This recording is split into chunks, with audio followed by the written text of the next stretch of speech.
ये एक सच्ची कहानी है। ये कहानी है जिम कॉर्बेट नेशनल पार्क में हुए बाघ और हाथी से हमारे सामने की।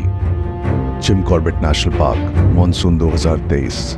दोपहर के लगभग 1:30 बजे थे जब हम जिम कॉर्बेट नेशनल पार्क से लगे अल्मोड़ा के इलाके में स्थित हमारे रिजॉर्ट पहुंचे।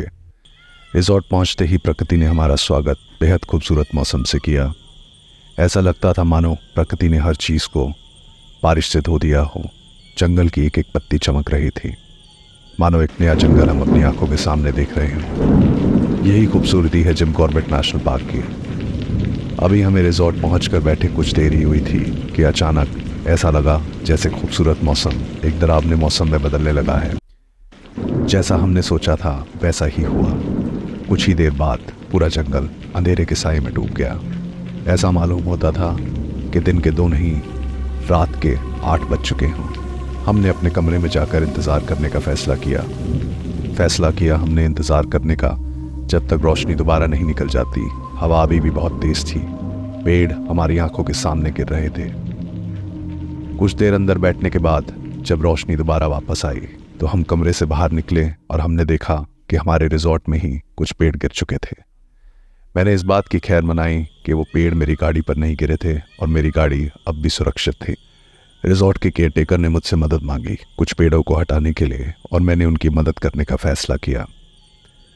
अभी कुछ ही देर हुई थी हमें उन पेड़ों पे काम करते हुए कि मेरा ध्यान उस सड़क पर गया जो इस रिजॉर्ट को जंगल से जोड़ती थी। उस सड़क पर एक विशाल हाथी खड़ा था।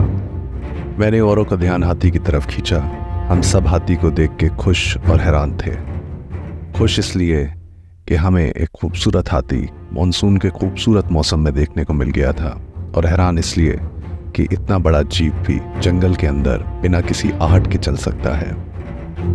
बारिश होने के कारण जंगल के अंदर उमस हो जाती है। उमस जानवरों को परेशान करती है और इसलिए कुछ जानवर सड़क पर आकर खुली हवा में सांस लेना पसंद करते हैं। इस हाथी का भी शायद यही विचार था। यह भी खुली हवा में सांस लेना चाहता था। बारिश ने और हवा ने बहुत पेड़ों को सड़कों पर गिरा दिया था।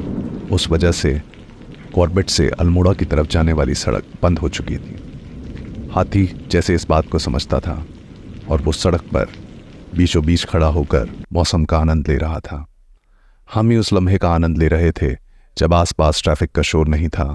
थी तो सिर्फ जंगल की खूबसूरती और एक बेहद खूबसूरत और विशाल हाथी।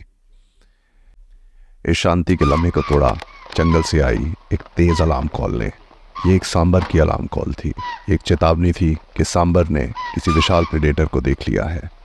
हमारे साथ साथ हाथी भी उतना ही हैरान था और वो भी हमारी ही तरह हर दिशा में देखकर ये जानने की कोशिश करने लगा कि इस अलार्म कॉल का कारण क्या है। इससे पहले कि हम कुछ समझ पाते, एक विशाल बाघ हाथी के पीछे से निकला और सड़क पर आकर उसके सामने खड़ा हो गया। उस बाघ ने उस हाथी को भी उतना ही हैरान कर दिया था जितना हमें। वो हाथी 2 कदम पीछे हटा और तेज चिंघाड़ने लगा, मानो बाघ को कह रहा हो कि वो उसके बेहद करीब आ गया है और ये बात उसे बिल्कुल पसंद नहीं आई।